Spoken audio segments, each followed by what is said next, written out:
রোজ tassel একটা dress ছিল অর্ডারই। তো কাস্টমার অনেক খুশি হয়েছে। তার পাজামাতে আমি মোটা করে বর্ডার দিয়ে সবদাম দিয়ে ডিজাইন করেছি। নিজে থেকে ডিজাইন দিয়েছি। ড্রেসটার কুচিগুলো দিয়েছি আমি বক্স কুচি, হাতা দিয়েছি ডিভাইডেড হাতা, এবং গলাটাও পছন্দ মতো দিয়েছি। ও খুবই পছন্দ করেছে।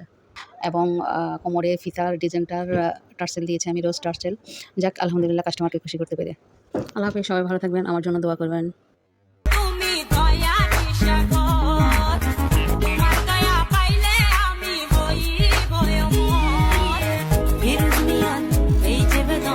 Feels me